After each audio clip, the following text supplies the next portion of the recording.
कार्यक्रम के पुण्यार्जक हैं श्रीमती आशा देवी, सोहनलाल जी विदावत, पुत्र पीयूष कुमार, पुत्र वधू दीप्ति, पुत्र कुशल कुमार, पुत्र वधू जिनल, पोती जीवनी विदावत, परिवार कुंडा, राजस्थान, मुंबई अंधेरी, जिला उदयपुर।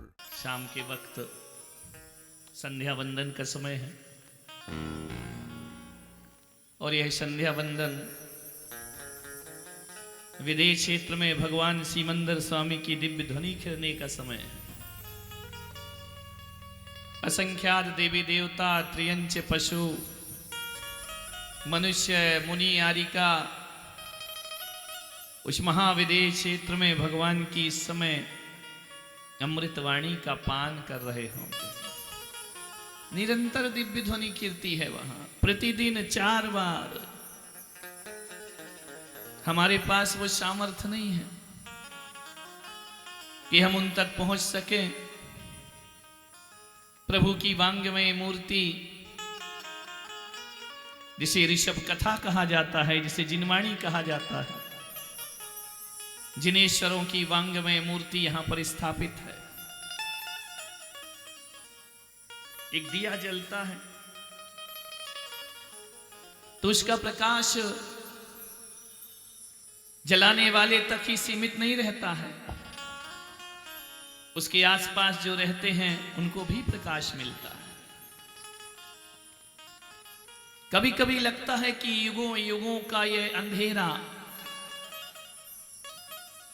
कल्प काल बीत गए, कितने तब से जीवन में अंधेरा है। उस अंधेरे को मिटाने के लिए कभी कभी लगता है कि ताउम्र हमें अंधेरों से लड़ना पड़ेगा, मगर ऐसा नहीं है।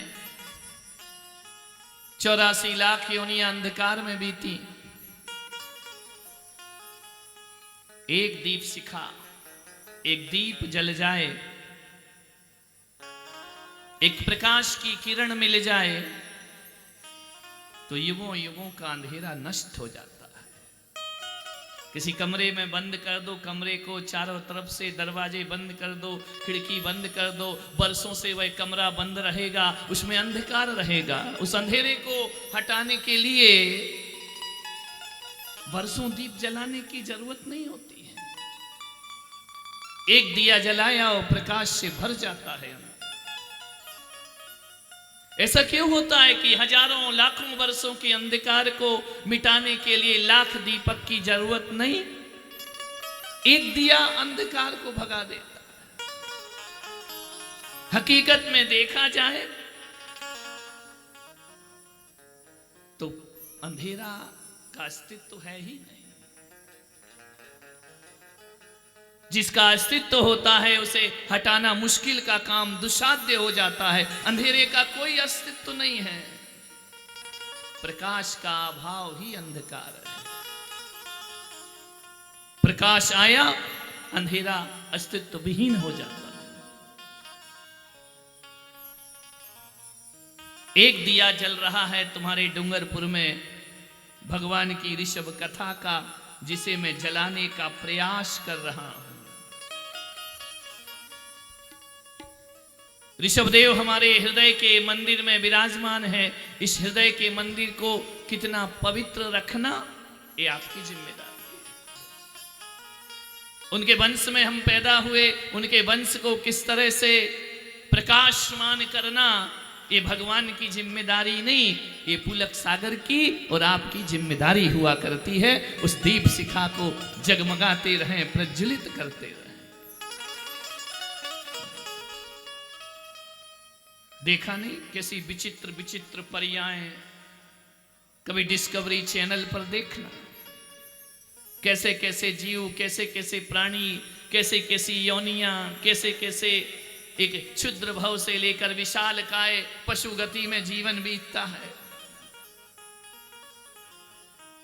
क्या पाया उस गति में? हम 3 चीज पाई और कुछ नहीं पाया उन गतियों में। भोजन, पानी और जिंदगी की जद्दोजहद, इसके सिवा कुछ प्राप्त नहीं किया। ताउम्र अपने जीवन को बचाने में समय गया है, त्रियंच की योनि में। एक छोटा सा कीड़ा भी पूरी उम्र अपने जीवन को बचाने में लगा रहता है, उसकी सुरक्षा में लगा रहता है, भोजन और पानी की तलाश में जिंदगी बिताता है। इसके अलावा उन योनियों में हमने कुछ भी प्राप्त नहीं किया। कितना संघर्ष होता है एक त्रियंच को अपना जीवन बचाने में। सुबह की पहली किरण भरोसा नहीं कि शाम तक वह त्रियंच बच पाए, पशु बच पाए। मानने तिनका तिनका जोड़ता है, घोंसला बनाता है, एक तूफान आता है, घोंसला बिखर जाता है। चिड़ा और चिड़िया दोनों तिनके जोड़ जोड़कर अपने लिए नीड़ बनाते हैं। जब गर्भ धारण करती है चिड़िया, एक एक तिनका जोड़ती है, जोड़ते जाती है। एक बदक पक्षी है, जब अंडे दे देती है तो बच्चे को संभालने के लिए वह 40-40 दिन भोजन नहीं करती है, अपनी संतति में जीवन बिताती है। मनुष्य होने की महिमा क्या है? मनुष्य से कुछ अलग होना चाहिए ना, कि मनुष्य में भी भोजन की व्यवस्था और पानी की व्यवस्था, संतति की व्यवस्था, घर की व्यवस्था, ये तो मनुष्यता का महिमा नहीं हो सकती। मनुष्य की महिमा क्या है? ऋषभ कथा में भगवान ऋषभ देव कि पावन चरित्र को देखकर अपनी महिमा को समझने का प्रयास करें।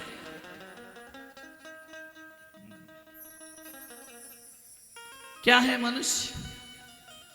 मालूम है तुम्हारी सुंदरता को बताने के लिए पशुओं का सहारा लेना पड़ता है। बोलते हैं ना कि मृग नयनी, मृगी की जैसी इनकी आंखें। इसका मतलब कि तुमसे ज्यादा सुंदर किसकी आंखें हैं? मृगी की। केहरी जैसी कमर, तुमसे अच्छी कमर केहरी की है। गजगामनी चाल, यानी मनुष्य की चाल उतनी सुहावनी नहीं है जितनी गज की चाल सुहावनी होती है। मान्य पिक बहनी जानते? कोयल जैसी वाणी। ये उपमाएं जो दी गई हैं वो इसलिए कि तुमसे श्रेष्ठ हैं ये। मान्य कभी ध्यान करना, कभी विचार करना। बच्चों का पालन पोषण कैसे करते हैं? जानवर भी करता है।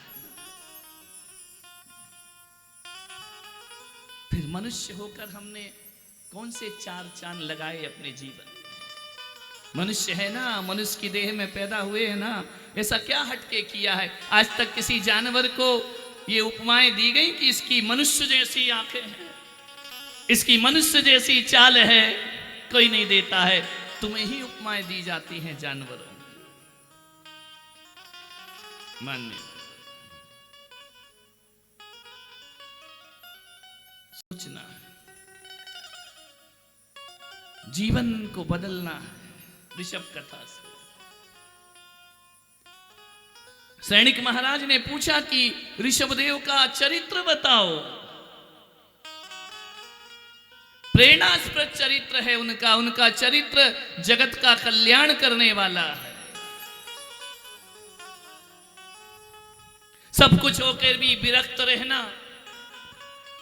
हमारे पास उतना कुछ नहीं, लेकिन हम अनुरक्त ज्यादा हैं, आसक्ति ज्यादा है। भगवान के पास स्वर्ग का वैभव अभी देखोगे ना, 16 स्वप्न होंगे, रत्नों की वर्षा होगी, भोजन स्वर्ग से आएगा, वस्त्र स्वर्ग से आएगा, भगवान का पूरा दरबार, पूरा महल स्वर्गों से देवों ने कुबेर द्वारा बनाया जाता है। लेकिन भगवान उसमें उलझते नहीं, और हम एक किराए के मकान में भी उलझ जाते हैं। हमारे पास कुछ नहीं है, आसक्ति ज्यादा है। हमारे पास थोड़ा है लेकिन अभिमान ज्यादा है, और भगवान के पास बहुत है लेकिन अभिमान रंच मात्र भी उनको अभिमान नहीं है। विरक्त आत्मा, नश्वर संसार को जान रहे हैं भगवान। हमें तो बड़ी उम्र बीत जाती है ये डूंगरपुर में। कोई 50 साल में पहली बार कथा सुन रहा होगा, कोई 60 साल में, कोई 70 साल में। भगवान तो ये कथा, भगवान का वह जीवन गर्भ काल से ही शुरू हो जाता है, अनासक्ति का जीवन।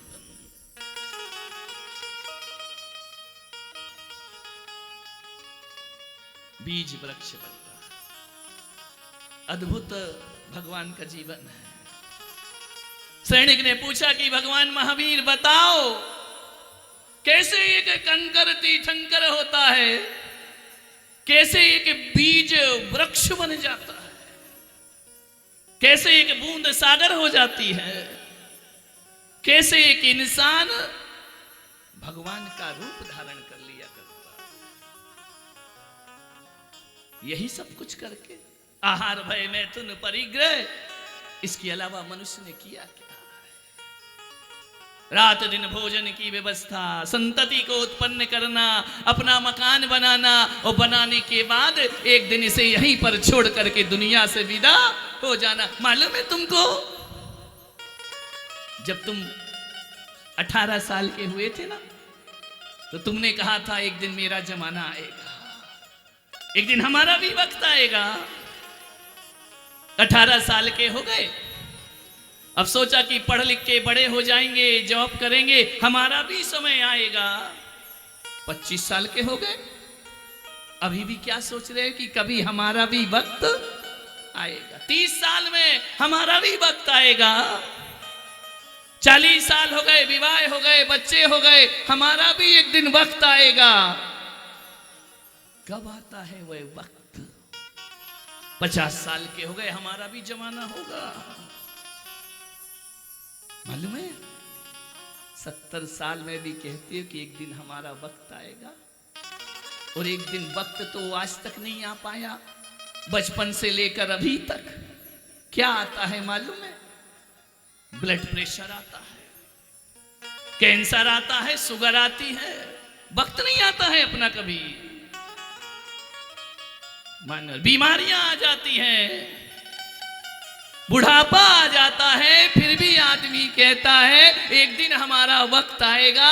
और एक क्षण वह आता है जब ऐसा वक्त आता है कि वह वक्त कहता है कि चलो तुम्हारा वक्त आ गया, अब तुम दुनिया में रहने लायक नहीं रह गए हो। मौत आती है और कहती है तुम्हारा वक्त आ चुका। बोलो ऋषभ देव भगवान की। मौत आ जाएगी, वक्त अपना जमाना कभी नहीं आने वाला। खो गया जमाना हमारा।